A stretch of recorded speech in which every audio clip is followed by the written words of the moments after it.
Hello and welcome to the DrivingMaul show. It's Paul here with you this evening. I have got Stephen joining me, but he's running a tad late, so I'll be kicking off on my own for the first quarter of an hour or so. So hopefully you can survive that and get through to when Stephen joins us here on the DrivingMaul show. What we're going to talk about? Well, we'll have a quick look at some of the news items. I also put out a call onto Twitter for some questions, and we've got a couple of questions from there to talk about that I will talk about on that one. And hopefully, unfortunately, it looks like my camera is having issues. I don't know why it's thinking it's not plugged in. But we'll try that again. So hopefully you've still got sound, and hopefully the camera will come back soon. I've just unplugged it and plugged it back in. We'll see what happens on that one. Otherwise, we can change which camera we're going to. So let's head over to a different camera for now. Hopefully that'll work, he says. And no, that one doesn't work either. What's going on? Oh no, technical issues. Sorry, folks.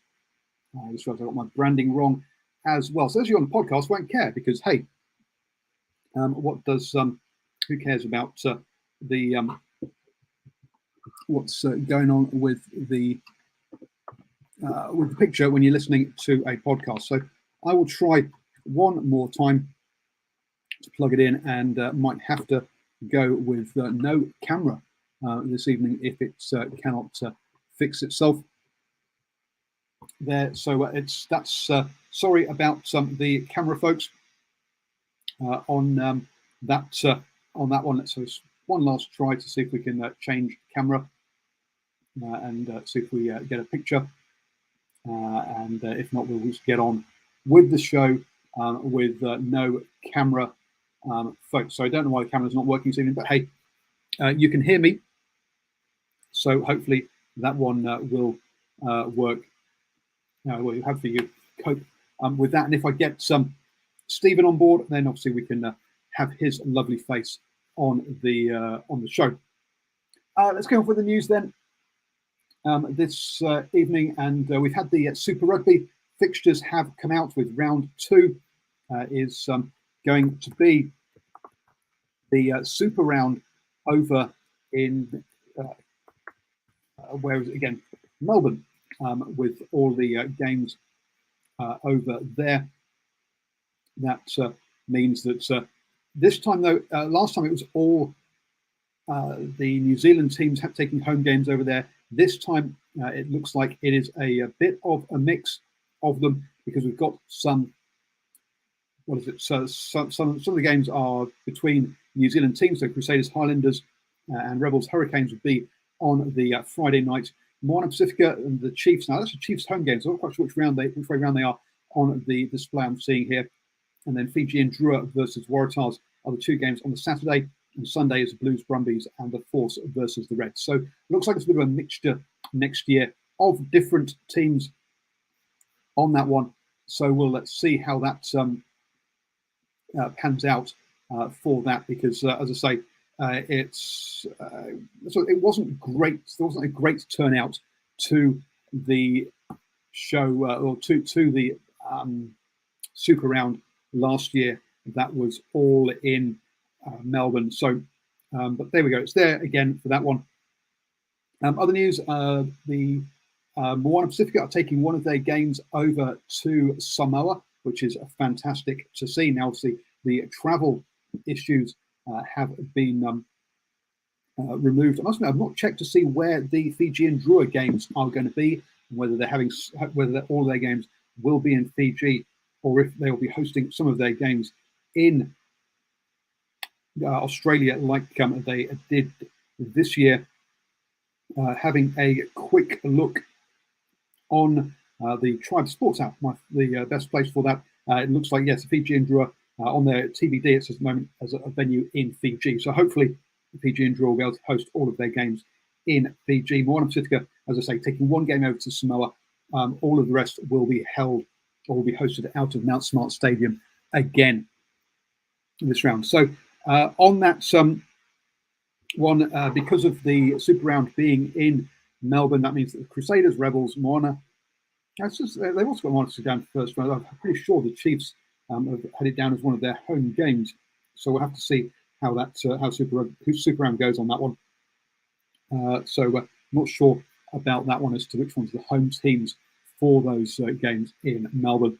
The other news of that is that the Highlanders are taking a game to Invercargill, which is great to see that they are doing that. Now, and I think I can get myself back on camera, and just not on the my main camera. So there we go. You can see me here. Sometimes I'll be looking up in an odd direction, folks. Sorry, that's because my main camera has died. But there we go. I don't know why it's gone and done that. So cool to see that those ones are out. Also, that the piece that came out during that was they are was more positive sounding from the heads of Rugby Australia and or from Rugby Australia and New Zealand Rugby about getting a deal done for the 2024 onwards, because the current Super Rugby deal finishes next year. It's only a 2-year deal, so we'll see what happens after that. They haven't announced the Super Rugby Aupaki bit yet. I'm not sure when that'll come out. I'd expect that to come out post the Rugby World Cup, to be honest. That wouldn't, to me, that would be better timing for that kind of stuff. So that's what's going on with the Super Rugby. Good to see that it is we've got those fixtures and there's more positive news. To be honest with you, on a launch date of fixtures for next year is not the right time to be saying, oh, we're having really tough discussions and it might not happen. So it's not surprising that they gave a positive spin to it when they announced the fixtures. I wouldn't read too much into that as to how well or how badly those discussions are going for post 2024, to be honest.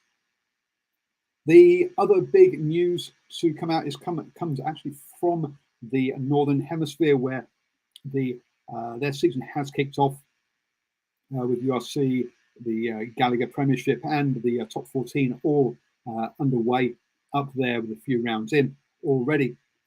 What has been happening though in in England is that a couple of the teams, clubs, are in financial difficulties, namely Wasps and Worcester Warriors. Worcester Warriors in such a bad state of players that staff weren't paid on time. I think some of them might even be still have outstanding debts. Don't quote me on that one. I think still some payments might be outstanding. And they were told that, and they only could host their game that they had with some of the staff working for free, which shows what a mess Worcester Warriors are in, with something like a £15 million loan from the part of the government's sports survival package. So Worcester Warriors in a right old mess. They were told by the RFU that they had to come up with a credible plan around paying their staff and being able to run their fixtures. Otherwise, they would get suspended from all competitions. And so both their men's and women's teams, the men from the Gallagher Premiership and the women from the Premier 15s, have been suspended indefinitely, or awaiting what will happen from that. And I believe they have gone into administration as well as the government has forced that. We'll see if that means now they can get taken over, because one group apparently was interested in taking over, but only if it went in, if the club went into administration. So we'll have to see what has happened on that one. It is a right old mess, and currently they're on track to either disappearing or being relegated, which is an interesting one, as the Premiership is ring fenced and doesn't have relegation and promotion at the moment. The other team that is in difficulty is Wasps, who moved from London up to Coventry a number of years ago, taking over the stadium in Coventry and also all of the conference facilities and hotel, which is part of the reason that that arguably some people got involved with the club, was that they actually managed to get hold of those assets around the hotel and the conference centre. Sorry, just taking a drink there. Rather than necessarily being fully interested in the rugby club, was some of the kind of rumours and some of the talk at the time. They also are in financial difficulties and have not been able to restructure, or appear to have problems around restructuring of their loans to pay for the pay for the buying of those assets, basically, and we'll have to see what will happen with WASP. But WASP's also precarious and could end up also in administration and potentially also relegated as well. Interestingly, off the back of all of that, there apparently have been discussions between the Premiership and the Welsh Rugby Union around Wales providing two teams to go into the Premiership. When Wales has got 4 teams in the URC currently, how they would provide a team for the provide 2 teams for the Premiership is mind-boggling and a bit of a mess. Obviously, that is pure rumour, as far as I'm aware. I don't believe anyone's officially talked about that. So at the moment, club rugby in England particularly looks like a bit of a mess. You could suggest that perhaps this is a bit of chickens coming home to roost on this, in that only one club within the Gallagher Premiership has made a profit for a number of years, or regularly over the last years, being Exeter Chiefs, which is a members club. When you then realise that once Tony Rowe had sold off his telecoms company, that the Chiefs could not find another big spending sponsor, so hence he put his new business park as a sponsors. Well, that business park is just a field at that time. So even next to Chiefs were, whilst they didn't have an owner, because the members club were basically being paid for or subsidised by a rich fan, effectively, and so clearly this is when you've got all those clubs running at losses most if not every year, then something like this was bound to happen at some stage. You might suggest. So not nice for either Wasps or Con Blanc or Worcester Warriors employees and players or their fans. It's not really their fault. It's the board and the owners that are at fault for what's going on with these clubs and other innocent people getting caught basically in the outwash or the results of this. So really sad for those people, and you hope that they can get that kind of sorted. Simon in the live chat says the Irish and New Zealand central model is probably the best model that works for rugby in the professional era. Well, there are arguments yes and for and against that, because it's how well it's working in New Zealand is arguable at the moment, and there's a lot of us being pretty doom and gloom around the New Zealand rugby's running of the sport in this country, and how player numbers have dropped, how the number of attendees at games has dropped consistently over the last 20 odd years. So whilst we haven't ended up in the issue that we've got now, or the issue they've got now in England, there are definitely issues. It's not to say that rugby is in a massively positive state in New Zealand currently, either with the national team or with the player numbers as well. So not all good and hunky-dory in that point of view either, to be honest. I'm hoping to talk to one or more provincial CEOs about how we're going to spend the Silver Lake money. So keep an eye out for those interviews coming up on the channel. I think it's probably going to be post NPC, so another 3 or 4 weeks before I can get those interviews, as those people are busy at the moment with the NPC that is going on. So I think that catches us up on the key kind of bits of news so far. As I say, Stephen Harris hopefully joining us soon, when we'll go through the Rugby Championship games. But let's just catch up on some of the NPC action. Unfortunately, I didn't get to any of the games this past week, so I've not got any interviews for you. Tomorrow, myself and Stephen Harris will be at Bay of Plenty versus Northland, so don't worry, next week on the show, we will have post-match interviews from those games for you as we head into the final round of games before the finals, obviously. Last week, what do we have? Well, the midweek game was Taranaki versus Counties Manukau. Taranaki getting a good win, 25 to 14 there, as Counties really have collapsed over the last few rounds, losing to Taranaki, and then at the weekend also losing to Southland 30 to 26.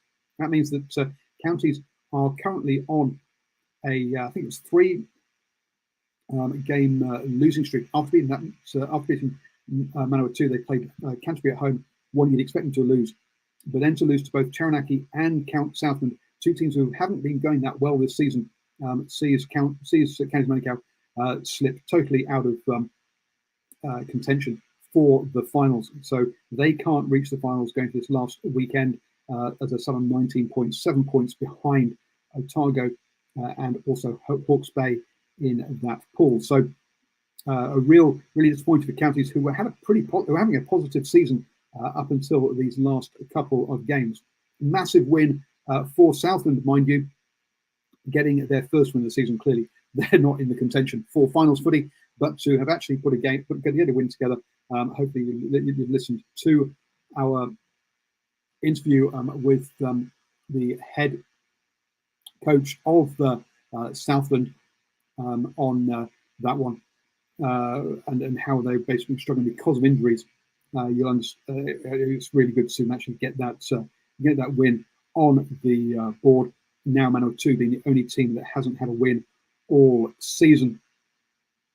Simon makes a good point, folks. If you are thinking about going along to the game between Bay of Plenty and Northland, it is, well, he says it's a 4:30 kickoff. I'm pretty sure it's a 4:05 kickoff because Tauranga Domain does not have floodlights, and this is down to because normally the evening games for Bay of Plenty are held over in Rotorua, but the International Stadium over in Rotorua is having its pitch relayed, and therefore all of Bay of Plenty's games are in Tauranga, where I'll be seeing Stephen tomorrow. How are you doing, sir? Good evening, Paul. Sorry I'm a little bit late, and good evening to all your viewers on the TDM. I mean, how slick was that bringing you in? I mean, bang, straight in there with seeing you tomorrow for the game. So yes, we've lined Stephen up with a media pass as well as myself. So we'll be all over those players and coaches like a rash, getting post-match reactions from them tomorrow down there in Tauranga, folks. Other games then from the weekend on the MPC, as I was bring people up to speed on that one. Canterbury beat Auckland 38 to 20, meaning that Canterbury now have guaranteed themselves top spot in the Evens pool and also the number 1 seeding this year. 8 wins, 1 loss in Canterbury.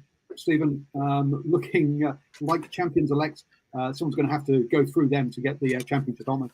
Oh, very much so. Listen, I think they're a really, really good all-round side, as Auckland found out on the weekend, and just unfortunately everything they did was just that little bit quicker. The speed of ball was just a little bit quicker, and Auckland started the game pretty well, but just really didn't capitalise on their opportunities, and of course a little bit of ill-discipline as well. But Canterbury showing they're one of those teams, once they get on a roll, they really are a hard team to beat. And listen, once again, I think first of all, you've really got to match them in the forwards, Paul. If you don't match them in the forwards, I think it's, for any team, it's going to be a long day at the office. And quite frankly, in terms of teams to challenge them, I probably only really see maybe a full-strength Tasman team, maybe Bay of Plenty. It could be a little bit of a smoky in this in NPC. And once again, Canterbury are also showing it really doesn't matter who they bring into their lineups as well. And I see they seem to have a factory of first fives at the minute. The young first five, Hartford, only playing his 2nd or 3rd game for Canterbury out of Christchurch Boys High. Wow, wasn't that a magnificent drop kick from the line dropout? I mean to say, fielded it just on halfway, walked it up to about just outside the 10-metre mark, and it just did not look like missing. And quite frankly, Auckland were never in that game. Auckland now have lost 3 out of the last 4 games and have slipped away out of, and if they're not careful, with 1 game to go, they're in the away section of the finals below North Harbour in that pool. So, tough for now for Auckland, things not going their way. Poor run of form for them. A couple of teams are like that, to be honest. The team we're going to see tomorrow then, Bay of Plenty beat Hawke's Bay 20-14, meaning that they now are the Bay again, having won Battle of the Bays in that one. Bay of Plenty going well now, sat second behind Wellington with a game in hand. So they are on track for finals footy and potentially even topping their pool. Hawke's Bay, mind you, leaves them in a tight battle for the playoffs with Otago. Both of them on 26 points going into this last round as they fight it out for the 4th place in that the 4th playoff place in that pool there. Tasman, Northland, your team, Stephen, had been going well this season, but 50-17, boy oh boy, Tasman did a job on Northland, who are now suddenly on a bad run of form. After beating Auckland, they've lost to Canterbury, North Harbour and Tasman. So 3 losses on the bounce. Really, again, another team that's earlier season good form, but struggling come the sharp end of the season. Yeah, for sure, Paul. 3 second half meltdowns, obviously against Canterbury, North Harbour, and now against Tasman. I mean, all 3 games, they've started reasonably well, but I just suspect they're just taking a few knocks here and there, and they're just starting to dig a little bit into their depth. And I think that can be seen where the coaches have had to roll out the same players. They've had to rest a few for tomorrow night. I know there's a change in the midfield. Kalani, excited for Kalani going, who was the standout club centre of Northern Club Rugby, coming in for his first start of the season. But I suppose the question that a lot of Taniwha supporters are asking, where is Tom Robinson? Well, Tom Robinson still suffering from concussion, shall we say, and pretty unlikely we're going to see him again this season, but that must be concerning for a man who's been touted as an All Black, or mentioned in dispatches. I personally think there's a bit of a roadblock there, but it just makes you wonder where to for his career now. Yeah, true. Let's hopefully he gets over that. It's not the first concussion for him either, and not first long-term concussion either. But we have a brand new guest, so I want to bring Joey in. How are you doing, sir? Oops. Hey there, Paul. Oh, good to have you join us. This time, Joey's someone I've known from Hamilton and also on the old Twitter. And it's his first cap on the DrivingMaul show with his and don't believe that's his house behind him. That looks like a green screen to me. The way that it's not quite fitting around him. So technology there. It looks like he's got a grand old house, but no, in a dingy basement, I think. How you doing, Joey? Doing very well, thank you. Here in Hamilton, City of the Future. Oh, the Tron. Let's just wrap up the rest of the NPC games quickly, because I want to get on to the 2 internationals that we've had from the weekend. Wellington saw off Waikato in that Ranfurly Shield Challenge, so defending the Shield and putting it away for the summer. Wellington, a team that I basically said had an up and down season, have come good now, having won their last 5-6, winning 6 on the bounce after losing to Northland back in August. Whereas Waikato, the team that had the longest unbeaten record, suddenly have then crashed now to both Otago and Wellington in 2 weeks on the bounce, seeing them slip out of home finals home finals places. So 2 teams heading in the different directions on that one. The next up, we had Manukau losing to Otago 35-54. Look, Manukau's struggling season continues, so no surprise there. Harbour saw off Taranaki 35-19. Taranaki coming to the end of their storm week, so a good time for Harbour to meet them, and a good win there sees Harbour up into second place behind Canterbury in their pool. And the final game was that Southland win over Counties Manukau, 30-26, which I mentioned already. Any sort of quick thoughts from those games, boys, before I move on? Yeah, Paul, I'll get it just before Joey, but I just want to mention that Shield Challenge. I must admit, I thought Waikato would put in probably more of a bigger challenge. I thought that was probably that was almost one of those games where they didn't really fire a shot, and unfortunately, nor did any of their big guns in this particular game. And it just seemed like score-wise, it always seemed like they were in it or capable of something, but it didn't quite happen for Waikato at the end of the day.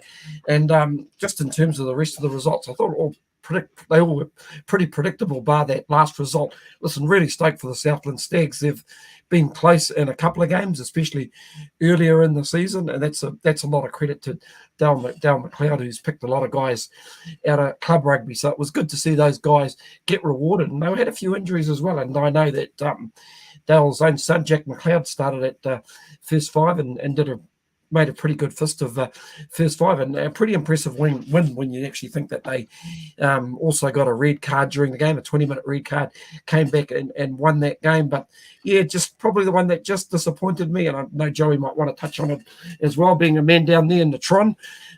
Yeah, just disappointed with that Waikato effort. I just really thought they would have thrown a little bit more at the Wellington Lions. Yeah, it was much of the same, Stephen.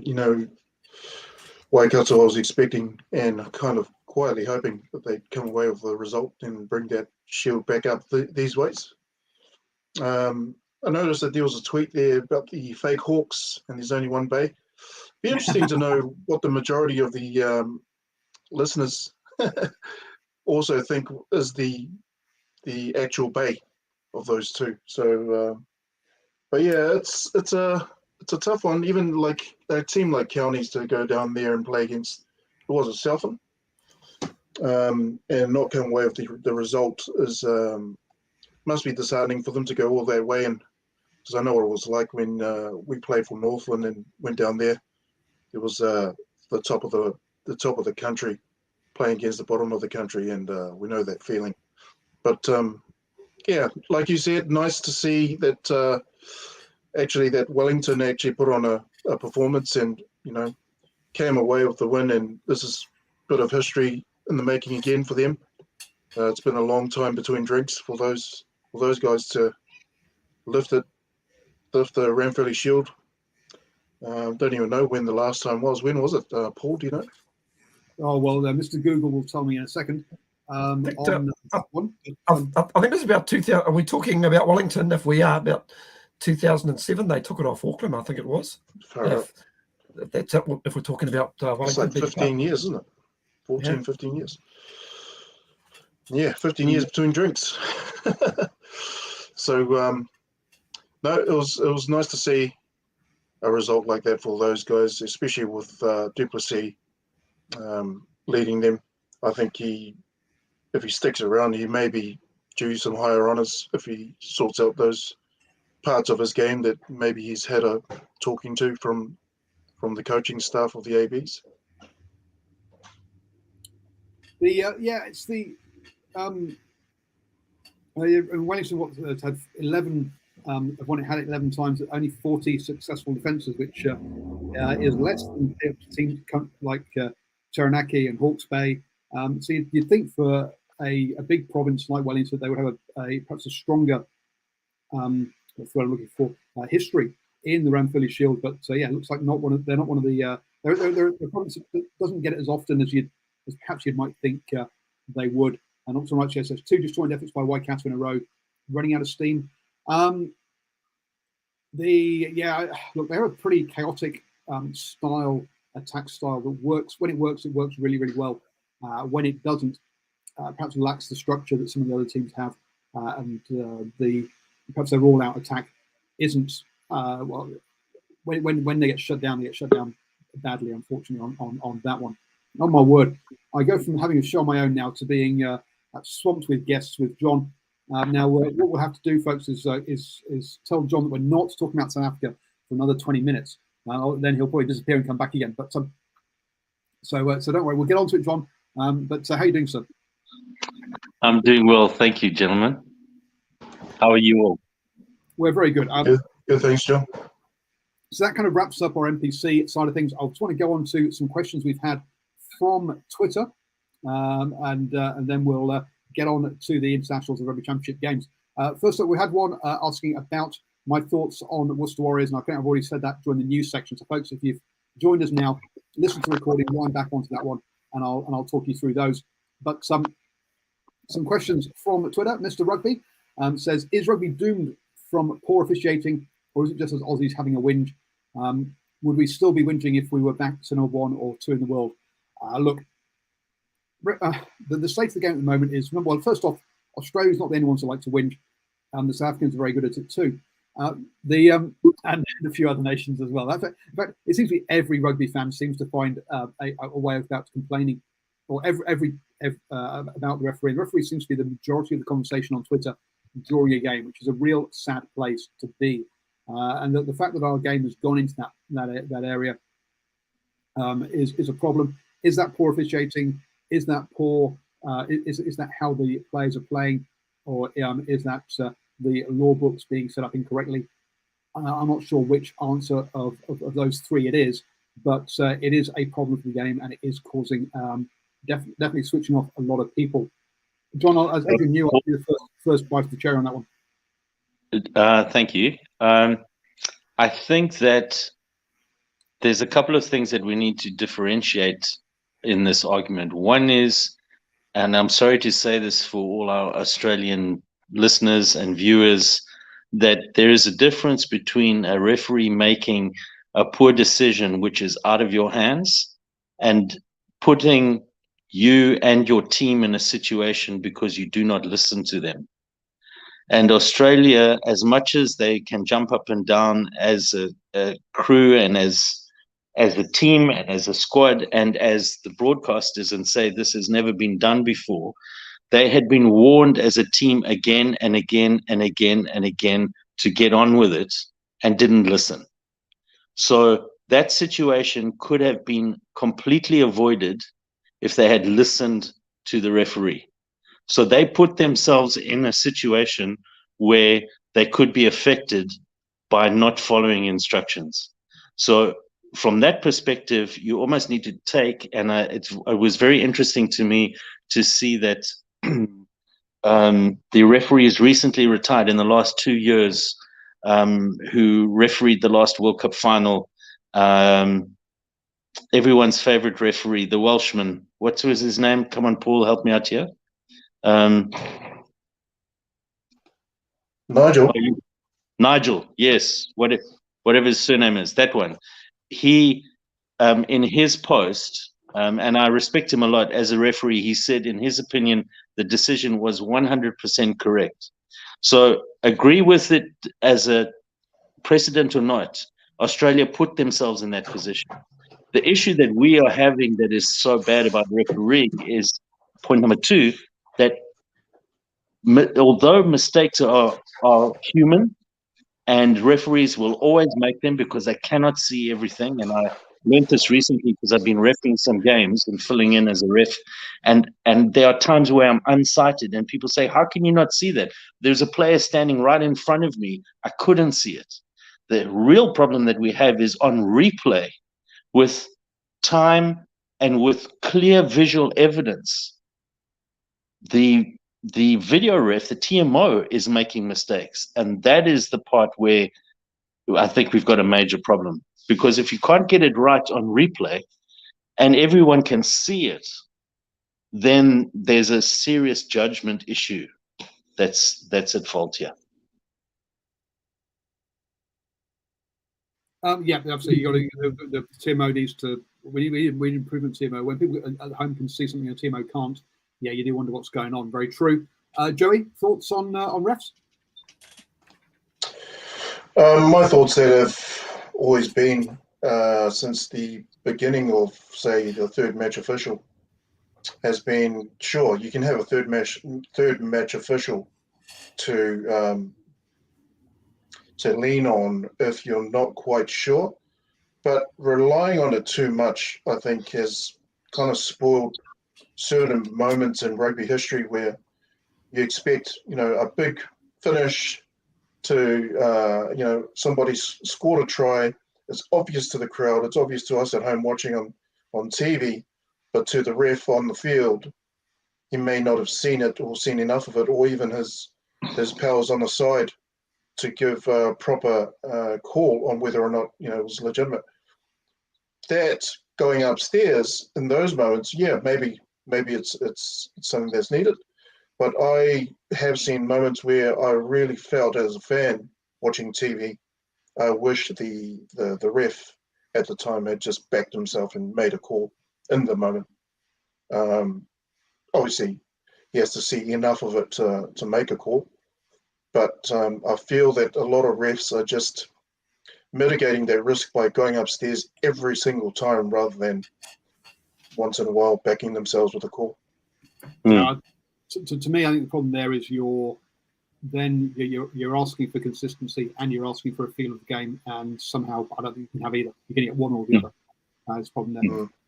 Stephen, do you want to shut us out on this one before I go to our next question?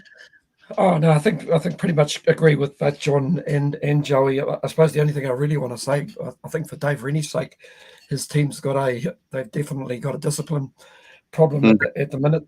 They started. Listen, the way they started was brilliant. Unfortunately, Holloway started fantastically with a really good break. He busted a tackle early, got over the advantage line, and then within a minute he was given a yellow card for a lifting tackle, which almost it was only not far away from being a red as well, and that's a real issue for the Wallabies at the moment. Listen, I love their intent. I love the fact that they're physical and they were trying to get in the faces of the All Blacks. In fact, I think they tried the same tactic with the Springboks as well, but got a little bit of a slapping, especially in that second test. But I think that's something that Rennie has to go away and figure out.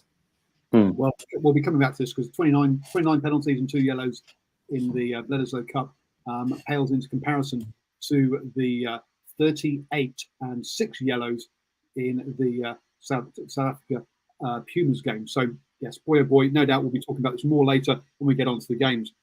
Next up, Joey, this is your question. How does RTS get a start even after Geordie's great showing at second 5/8 against an above-average Wallaby side? Well, nice of you there to say above-average Wallaby side. I'm sure not sure everyone would agree with you on that one, but that's why I put that emoticon there. But an injury-ravaged Wallaby side, perhaps quite true. Personally, I think RTS has come over, unfortunately, a year too late to get up to speed. I think that Sonny Williams had 2 years in France before he came back to New Zealand to get himself up to speed. And then if you think he's also had COVID wipe out the NPC season for him last year.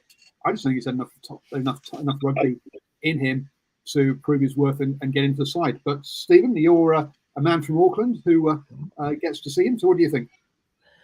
Boy, it's a bit like a traffic jam after Saturday, isn't it, fellas? Geordie Barrett really played so well. In fact, that was a pretty impressive outing in that 12 jersey. We shouldn't forget that he's played a little bit there for the Hurricanes, but he also played New Zealand under-20s in that 12 jersey, so it's not foreign to him. Unfortunately for RTS, the selectors have shown that they just don't have enough trust in him, and I think the only way that he could possibly make this All Black team is maybe a positional switch out to the wing at the moment, because I kind of look at our wings and we probably have a couple that are probably in place, but I still think some of those wing positions are open, and that might be his only chance of getting in this Rugby World Cup team. I'm not sure. To me, I'm not sure it's winger, but the separate conversation is Geordie Barrett? Sorry, it's not. Is Will Jordan only the third best fullback in the country now, as he can't seem to get that 15 jersey? But anyway, John, your thoughts on RTS? Well, I think if he wants to get into the position, get into the All Blacks, he's got to get better. It's as plain and simple as that. He's not at the moment one of the top backs in any of the positions. And so that rests on him. The All Blacks, more than any other team in the world, is about excellence. And if he wants to get in the team, he's got to be the most excellent. And so it rests on him to go away and work on his fundamental skills and find out from the coaches, whatever position he's going for, what it is that he needs to work on to be the best at that position, and then go and work on it. He comes from a professional sports. He knows about the requirements of being a professional, although to be fair, probably the environment at the Warriors is not the most professional and encouraging of excellence, right? But yeah, it's really up to him. He needs to go away and put the work in to make himself the best in New Zealand at whatever position he's going for. So, Joey, you've heard the answers. Do you think he should be? Do you think he needs to change position, or do you think he just needs to get better? Well, Yeah, look, I agree. I don't think that. Sorry, I thought you were posing that question to me, mate. Sorry. And I was saying back to Joey as he asked the original question on Twitter. Yeah, look, I totally agree with the answers that have been given by the lads here. I also believe that RTS, if he was to be a second 5'8", for instance, obviously it would have to take an injury to Geordie, or a real change again for Geordie to go back to fullback or whatever the coaches decide. But I think that RTS would need a solid game, say a good 60 minutes in that second 5'8" position against a quality side to really see whether or not he has a future in that jersey at the All Blacks. I think it's a bit soon for someone who has been touted as a second 5'8" to be pushed out onto the wing. We all know he's got a skill set that can suit a winger or a fullback, but I think it's going to come down to he just needs to bide his time, keep working hard in the background, and keep seeing if he gets selected each week. He may not in the next test, whenever that may be. Is there any November tests this year? Yeah, yeah. Okay, there's not only a full November test, but we've also got they're going to stop off in Japan for a game. Which could be the kind of place where he gets to run out before they play Wales, Scotland, and England. Now, I know Stephen is worried about those Wales and Scotland games. I don't think he'd be suggesting using the experimental lineup for those games. So Japan looks like the main one that where it might be given a go. But when you're talking about injuries, you're already talking about Jack Goodhue, Anton Brown, and Quinton Pyer. We're talking three choices. You bring Geordie in, he's fourth choice in that jersey. So that puts RTS down at the best fifth choice for the 12th jersey, which is very deep. I was going to say, Paul, sorry to interrupt, fellas, that if he's given the start at 12 for the Blues, and if you consider that probably, I would imagine Quinton Pyer is probably going to be up for a good part of Super Rugby. We don't know what sort of shape Jack Goodhue is going to come back. Boy, if he goes out and has a really, really good super season, he might put put Foster and the selectors in a difficult situation where he's actually got to be picked. And maybe the fact that Jack Goodhue's probably got a little bit to prove coming back from injury. In fact, I think all these guys coming back from injury are going to have a bit to basically improve on or show the selectors that they're up to speed. Yeah, in Jack's next season, whereas I think Anton Brown should be on the November tour. So look, and we haven't heard yet, I don't think, how long Quinton Pyer is going to be out with that horrific hit on his knee. Look, I just want to add as a final thought to this is that, first of all, he made a mistake by going to the Blues. If you wanted to get into the All Blacks and you want to develop your game, and you've been out of out of rugby union for that long, the best place to go is the Crusaders, and that's what Sonny Bill Williams did. coming from France, is he went to the Crusaders and he played outside of Dan Carter in that environment. And Yeah. and New Zealand, the whole of New Zealand rugby benefited for it. And the other thing is, I think it's not the ethos of All Black rugby to say, let me change positions to try and get in because I'm only the fifth best in this position. None of those five that you, or the four in front of him that you named, would start an All Black test ahead of Ma Nonu or Sonny Bill Williams, right? So basically you're saying he's in the seventh position if you consider who's played there in the last 6 or 7 years. And if you can't improve your skills to, do you deserve to be an All Black? Just shifting position, I don't know. I think we're just maybe expecting, because he was so good at league, we're expecting him, just like you said, Paul, to be at international level a little too soon. You've got to give him a bit more time, give him a bit more time at the Blues or playing at Super Rugby level to get up to speed. I think even he was shocked that he got selected as soon as he did.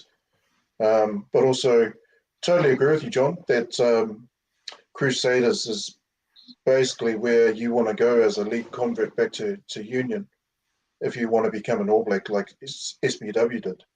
And unfortunately for Rog, because he'd been away throughout COVID with the Warriors and based in Australia, I bet his decision was largely due to the fact that he wasn't with family, and all his family are in Auckland, even his immediate family. So I guess that was probably the reason why he went with the Blues in the end, to a Super Rugby detriment, I guess, if you want to talk about the Crusaders winning the bloody thing.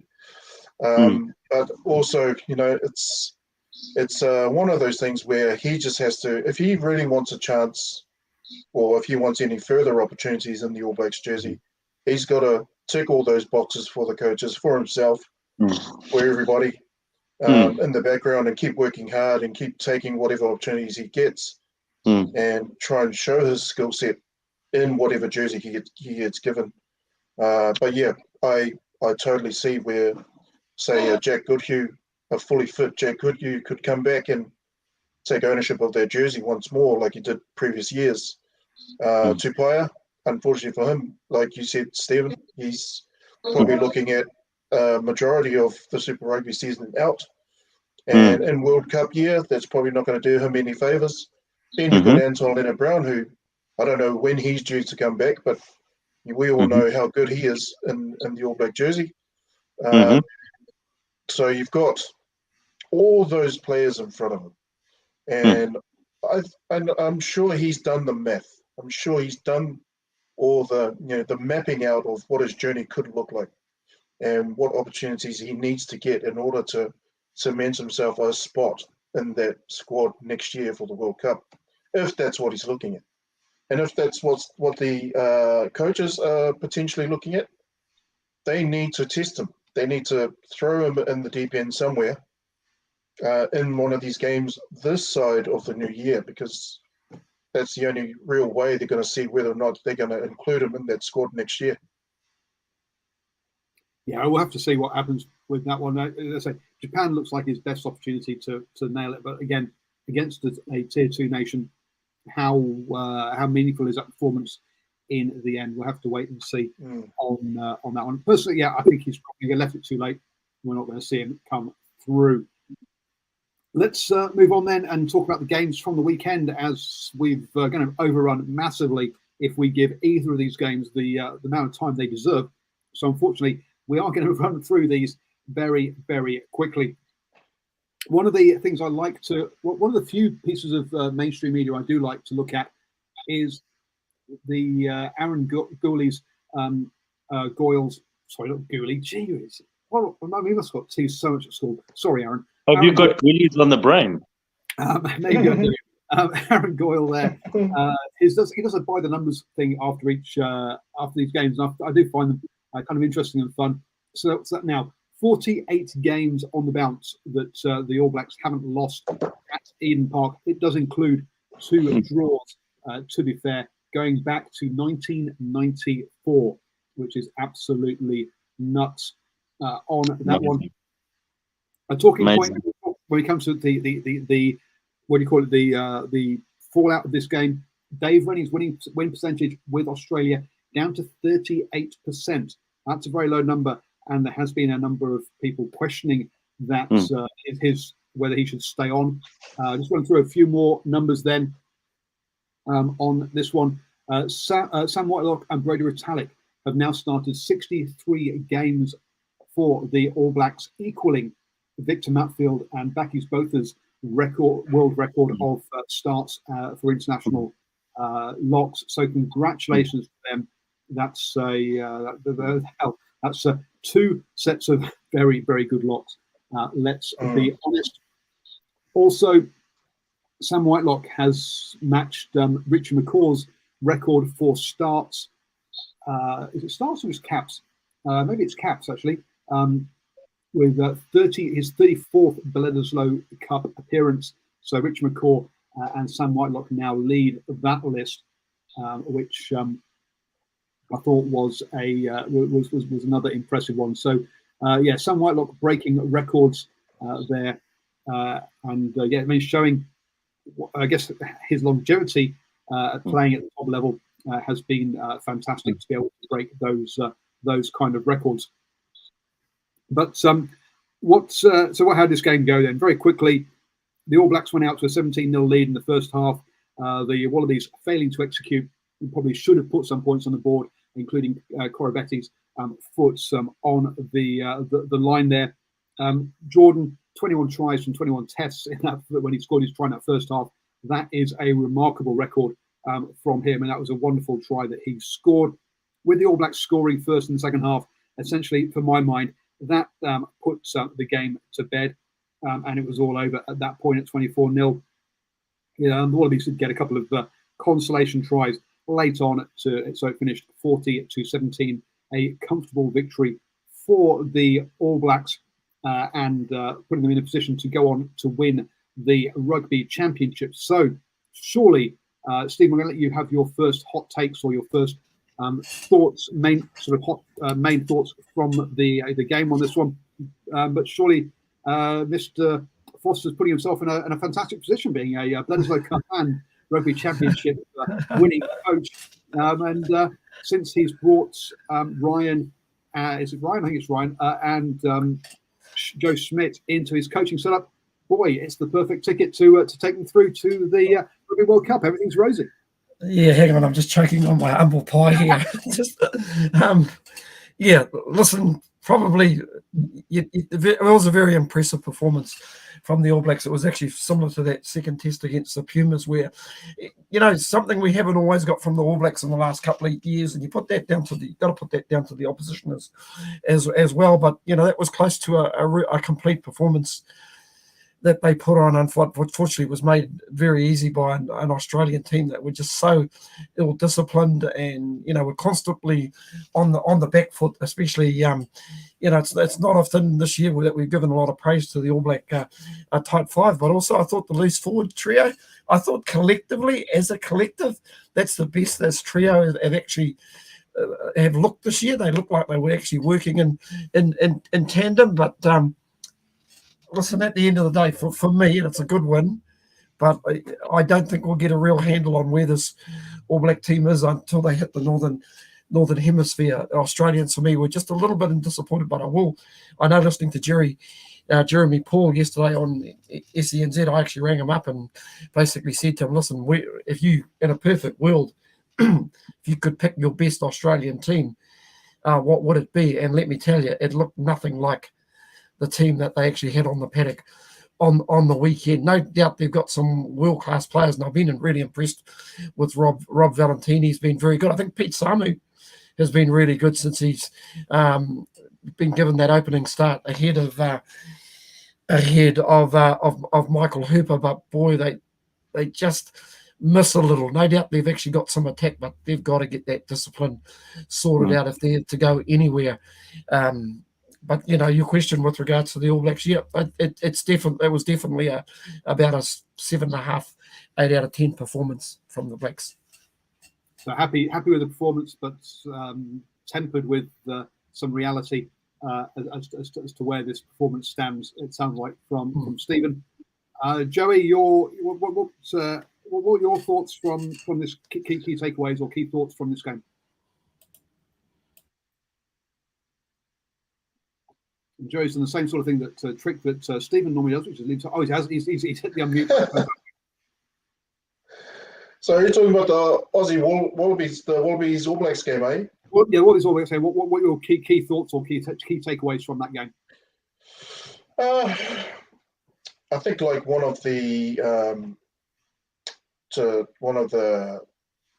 audience there was talking about defense was the main thing that I took away from it, being a bit of a saving grace for the All Blacks to create that platform and, you know, get that, I guess, that go forward momentum and keep it.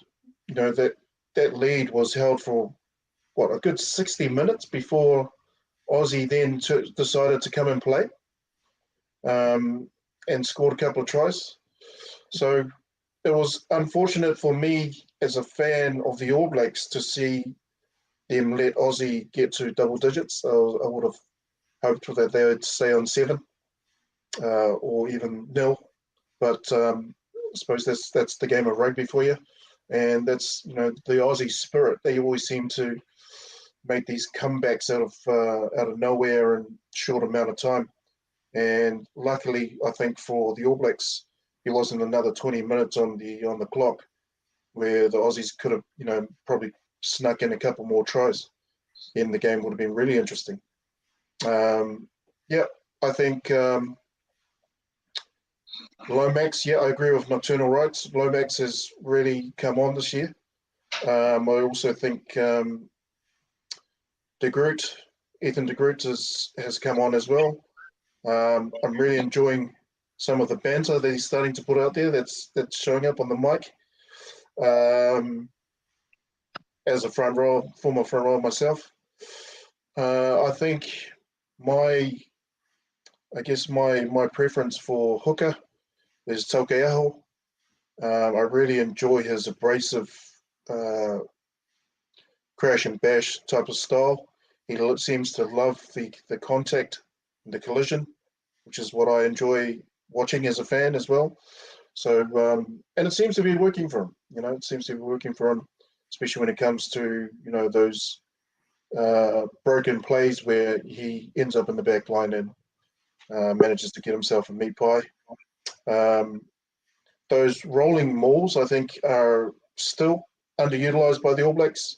The South Africans are really good at it when they do put it on, and they seem to get a lot of meterage from it.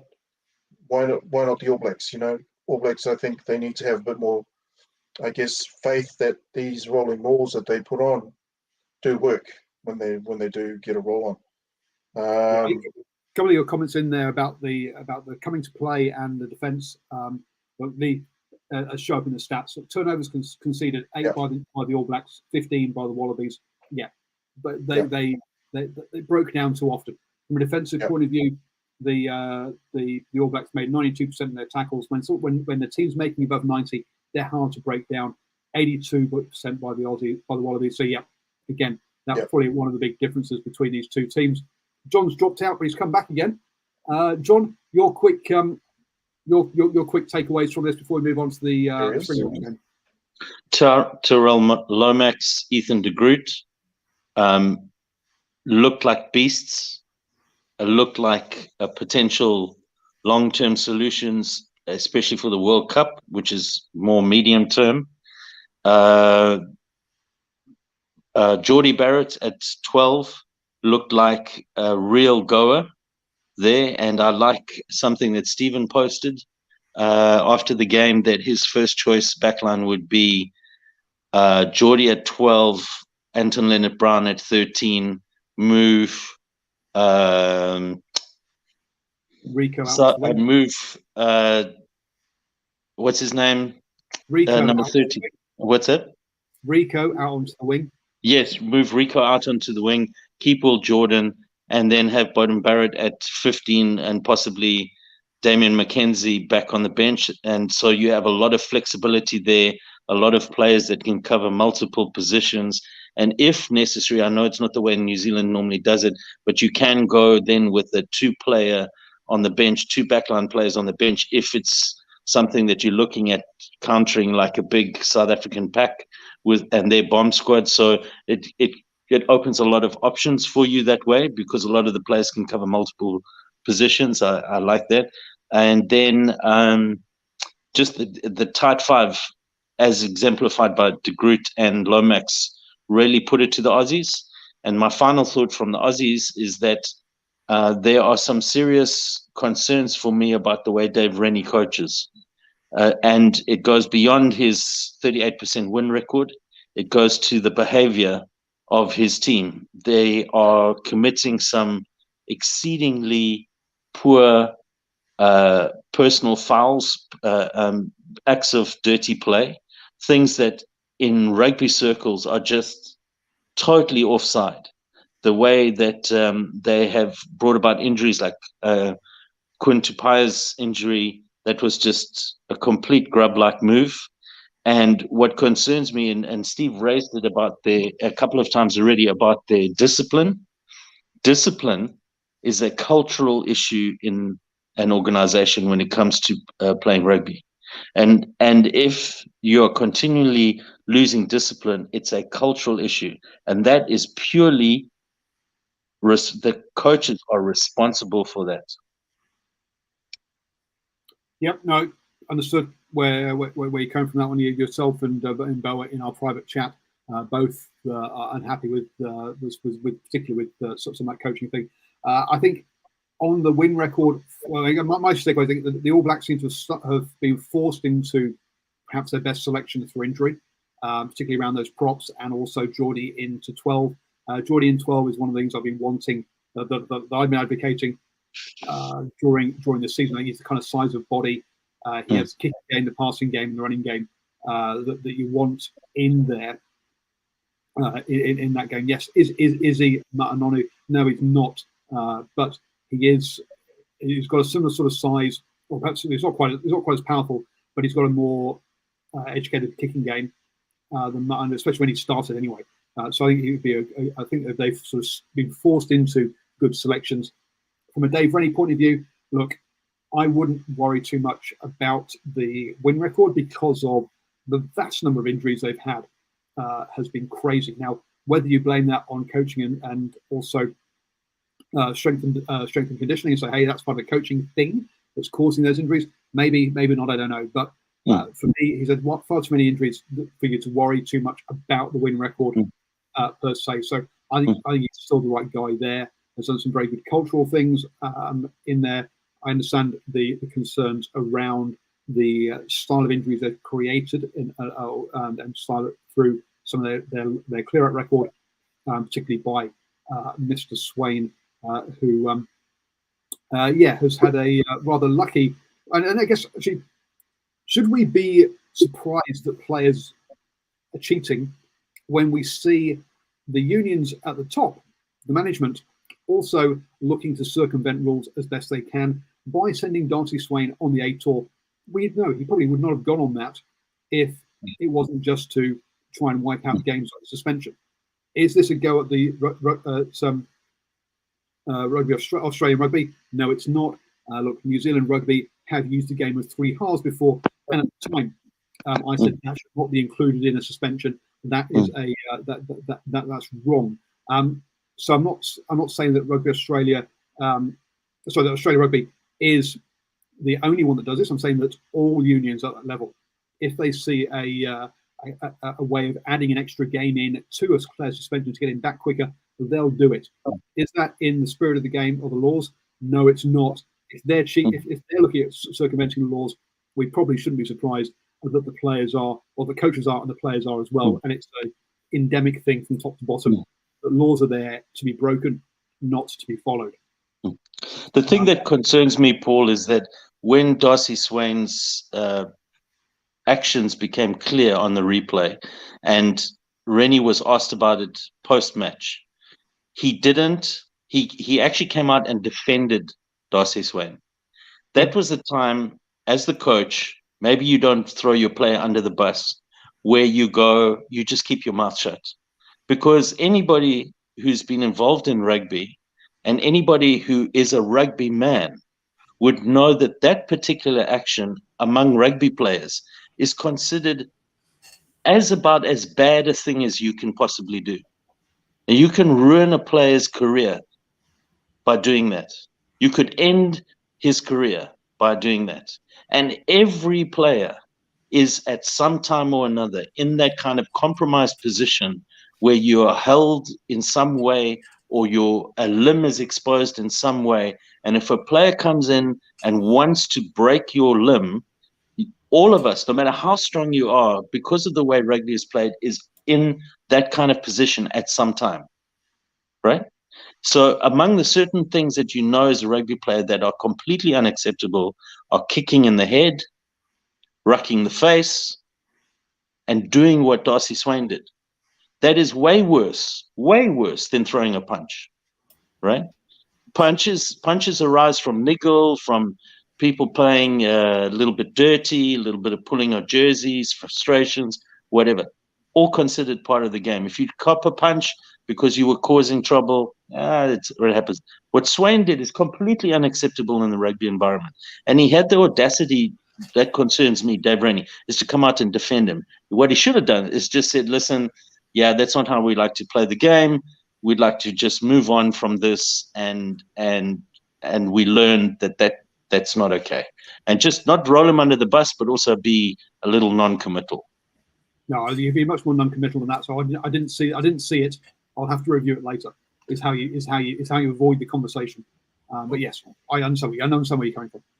The only other thing I would add into there is the king hit. Is that there's a difference between hitting someone when you're face to face and hitting someone from behind. They're not expecting it. But again, that one I would say is goes along with that.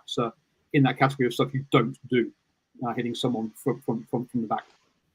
Paul, I was going to say, Rugby Australia as an organisation have also let themselves down because they haven't accepted the punishment because they've decided we'll pick him in an Australian B team, knowing that he would probably never play for that particular team anyway, just to try and knock out 3 games out of the six games that was handed down as well. And it comes back to what I think John may have originally said about culturally as an organisation.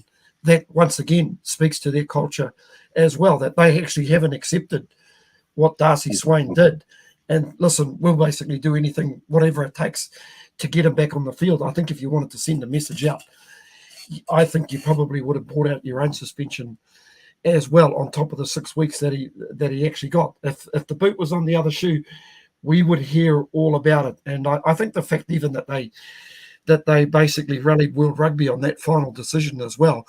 And that's another conversation for another day where World Rugby didn't even basically, I actually thought they threw Raynell under the bus, World Rugby, and they gave Australian Rugby the opportunity to actually to question that decision that was made, which was right within the rules. So maybe there is a cultural issue across Australia Rugby altogether. Well, look, I'll disagree with you about this one because the All Blacks have used a game of 3 halves to get a player back quicker as well. So I think that's a endemic across all of the unions. The adding an extra punishment on top, I think is extremely rare unless we're talking drugs or something off the pitch. I don't think I can't remember a time on the pitch where any union has ever added an extra punishment on top. I think both of those are a little bit unfair to expect Australian Rugby to do anything different than they have done. As far as World Rugby throwing under referees under the bus, well, let's be honest, they've got a bit of history on this, haven't they? The Rugby World Cup not that long ago in England, they did the exact same thing to a referee as well, which is wrong. Look, unions are allowed to question, and there has to be an avenue to question decisions. But World Rugby got the wrong answer there. The answer should have been, your player put the referee in a situation where he had to make that call. It was his fault at the end of the day on that one. Is there a cultural issue around teaching or suggesting to players that's the kind of clean act you should do? Absolutely. That piece I'm fine. I can agree with. But a cultural issue around trying to reduce penalties. I'm sorry. That's what all unions, I think, personally, try to do. Whether it's right or whether it's morally right, no, I don't think it is. But I think unfortunately morals don't seem to get in the way of this. It's letter of the law rather than sending the right messages. Even though we expect players to be paradigms of virtue and role models, for some reason the unions don't think they should be role models in that kind of same kind of way. It's double standards that we've seen probably seen across a number of sports, not just this one. Yeah. Listen, this is the downside about clearing up rugby. The downside about clearing up rugby is that Darcy Swain would have been sorted in the old days. There's no question. The next time he plays the All Blacks, Darcy Swain would have been carried from the field, right? Because he would have been knocked out cold, right? And the players would have dealt with it. Now, you can't do that these days, but the upshot of it is if Quinn Tupaya's career is affected, I would 100% say to him he should sue Swain.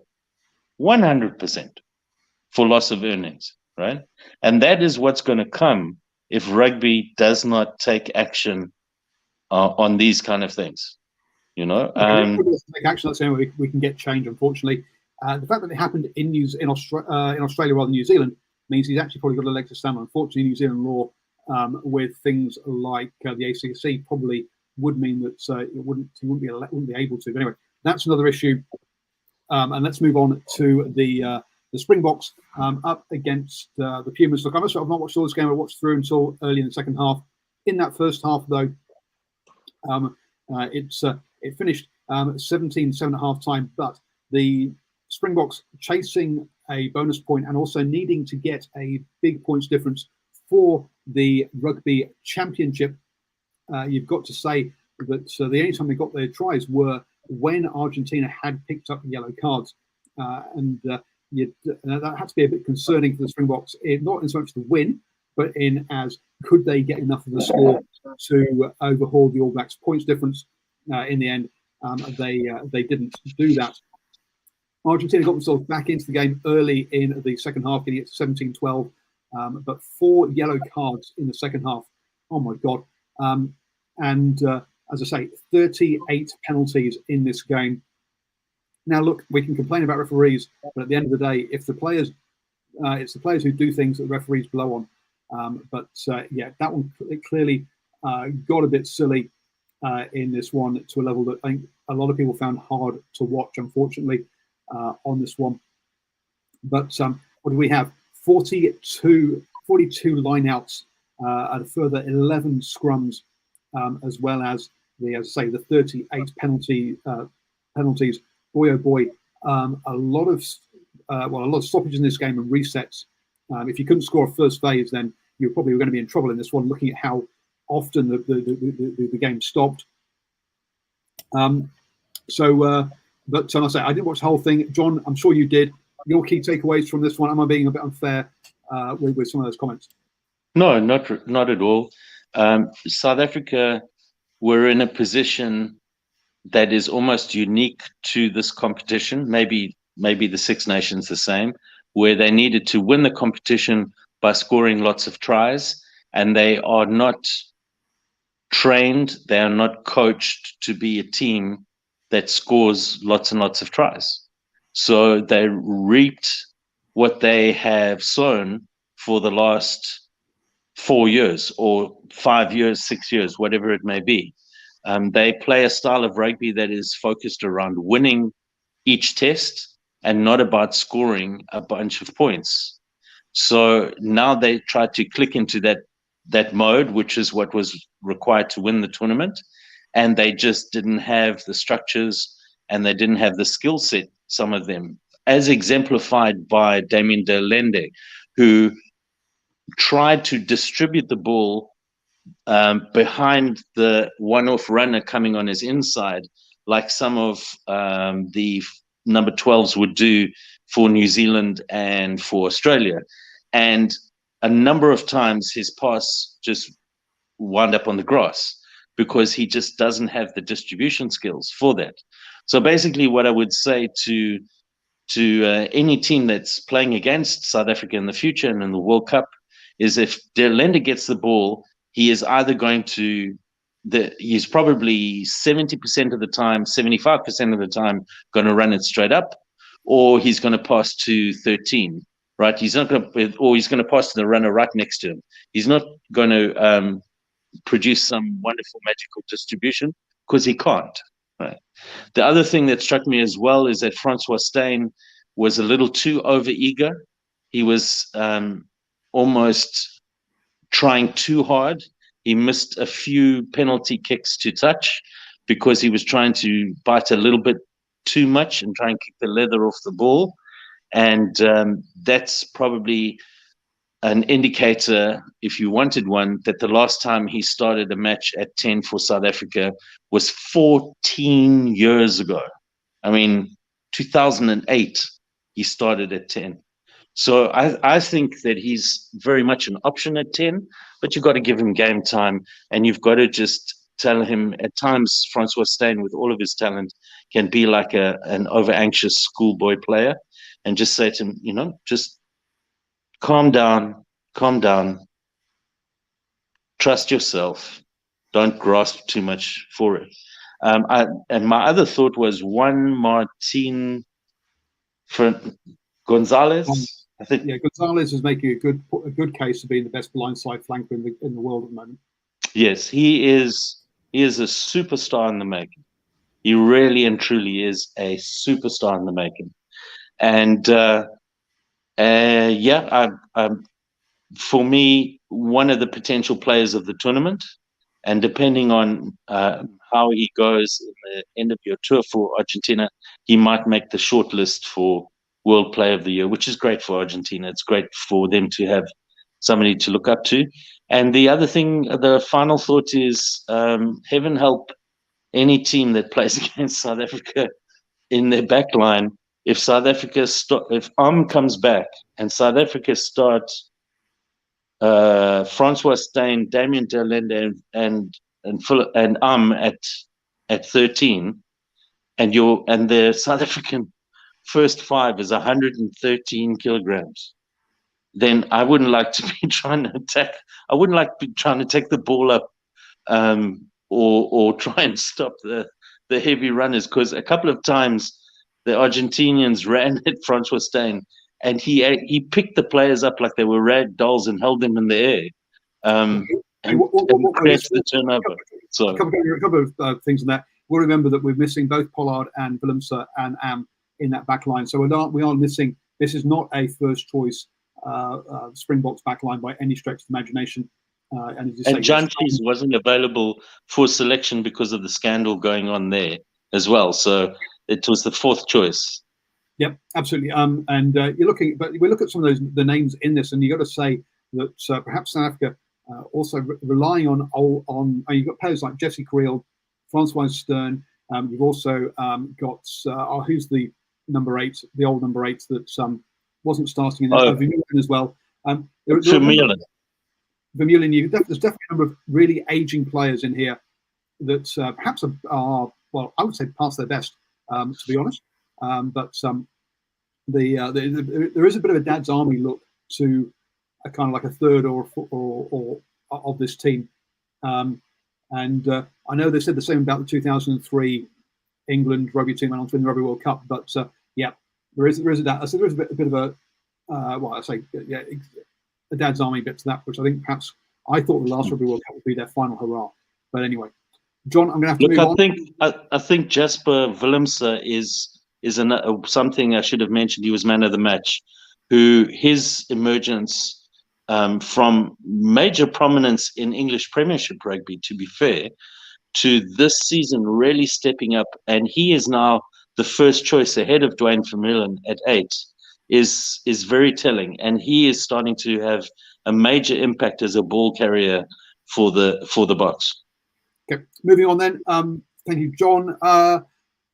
Mr. Harris, your thoughts on this one? And it's any points to add after about how stop-start it was, or and also how wonderful Gonzalez. I think John summed it up pretty well. I don't think they were ever going to entertain a situation of going out and playing an open style of game, because that would have just suited Argentina to no end. It was really about getting the victory, and you could kind of see in those first 4 tries that they basically went back to the strength that they knew. First try was a pushover, great control, and I was going to say some good discipline by the Argentinian loose forward. It would have easier to have fallen in there, but that would have been another yellow card to go with the 5 other yellow cards that we actually saw in this game. And when they play to their strengths, they are very, very brutal side. What you see is what you get. They come with the instructions already on the label how they're going to play. It's up to another team just to counter how they play. But obviously the moment of the match was Gonzalez with that step. I think I felt a bit sorry for Willie LaRue, because I'm pretty sure in his own mind he thought he was going to chop in. No way in the world would a loose forward try and take him on the outside, and poor old Willie was unfortunately so wrong-footed. But what impressed me was the actual pace that he actually showed to get to the corner, even with the cover defense coming across. Man, that was pretty amazing. That was pretty amazing. But it's like, I think South Africa secretly that probably think they probably missed a trick in winning this championship, and they'll probably look back to that moment and their last, probably, when you think about it, and this is how small the margins are, they'll probably think back to that last several minutes in Joburg at Ellis Park against the All Blacks. That was probably the winning and losing of this championship. They win that one, and it's pretty much theirs quite comfortably. So I think it'll be a little bit of a rock in the back of their shirts there. But on saying that, they listen. As John rightly said, they introduced a new number 8 and one of the wingers, which I've just forgotten the winger's name, who looked really good. So whilst there is a few elder guys in there, I think it's good that they've actually introduced some new guys into the Springbok team onwards and upwards. And I'll certainly be watching them on their trip up to the northern hemisphere, as well I will be the All Blacks for. Look, I mean, so you're talking about Moody. Is that young winger who's come in and played fantastically? You've a 2-point game decided this championship. So this is one of the best championships we have seen in a very, very long time. The fact that it came down to that game, coming after 4 games, all the teams on 2 wins, 2 losses. It finished up New Zealand on 19 points, South Africa just behind them on 18, Australia on 10. And then Argentina on 9. So a lot of those decisions made on just single points. So fantastic piece from that, from all those ones. And yeah, as John reminds me in the private chat there, we're also missing a certain Cheslin Colby, who I think is a decent player occasionally on his day. Other times, he can be a bit hit and miss. So yeah, about half of that back line is not first choice. So a number of which again. The fact that we can forget that Cheslin Colby is available shows the depth in South African rugby as well. So, along with New Zealand, look, two of the great producers of rugby talent in the world, and we see them jetting off around the world to various places like the Premiership, where clubs are going bust. But hey, there we go. Thank you. Any sort of final points from the world of rugby that any of you would like to bring up? Folks, just while you're having a quick think of that, I'll go around the houses. I'll just remind everybody, tomorrow, if you are in Tauranga, head along to Bay of Plenty versus Northland at Tauranga Domain. Kick-off 4:05. Myself and Stephen Harris will be there. So look out for the bucket hat and come and say hello if you are at the game, please. But Stephen, any thoughts from the last week or so in rugby that you want to finish on? Just finally, listen. If we have championships like this, rugby championships like this every year, I'm hopeful that South Africa actually stays, as opposed to going north, John. So that's pretty much the first thing. And other than that, Paul, I just want to know where we're going for dinner tomorrow night down in Tauranga after the Northern Bay of Plenty game. We'll figure something out. My plan at the moment is to ask the Bay of Plenty staffers to give us a restaurant recommendation around there, because I've not eaten in that area. But if you know of any good restaurants in the area around Tauranga Domain, hit me up at DrivingMaul on Twitter and do let us know, so that myself, Stephen, and my parents can go and have a nice old meal Joey, any final thoughts on rugby from the last week or so? No, but I do have a recommendation. Oh, go ahead. If you run out of ideas, the Trinity Wharf does really good dinner. There we go. So Trinity Wharf is going to be Googled, and we'll check out the recommendations on there. Thank you very much for that, Joey. John, any final thoughts on rugby from the last couple of weeks? All right. I just wish that there was a Springbok All Black match to be played in New Zealand. I realize that there's scheduling issues, but it would be so great if there was a third match, and especially if there was one in New Zealand where we could see those top two teams play each other, both home and away. I don't know what the schedule is for next year. I know it's a World Cup year, so we might not get as many games, but maybe we might be fortunate enough to see South Africa play twice in New Zealand. And that would be really great, I think, for the New Zealand public. Because for me at the moment, with the possible exception of Ireland, to be fair, to me, and France, these are the two primary teams in the world. Yes, and you've got South Africa and New Zealand behind them at the moment, unless we see different on the November tours. But yeah, you're right, quite right. Next year, obviously, with the there'll be less. What's the word I'm looking for? Less games because of the World Cup. I don't know. I was going to say I'm not sure. I hate people who say they're not sure when they haven't got a fucking clue. So yes, I haven't got a clue as to what we're going to do next year. Let's be absolutely honest. We'll have to wait until we see an announcement. Thank you very much, John. Thank you very much, Stephen, and thank you very much, Joey, on your debut here at this one. Simon says, from his understanding, there'll be 2 games against South Africa in New Zealand next year. That I very much doubt, but I could be wrong. And if I am, then so be it. It's been known to happen once or twice before, but not very often. Thank you, everybody. Don't forget, at DrivingMaul on Twitter, New Zealand Sport Radio Facebook page, and stay safe, folks. Have a great week.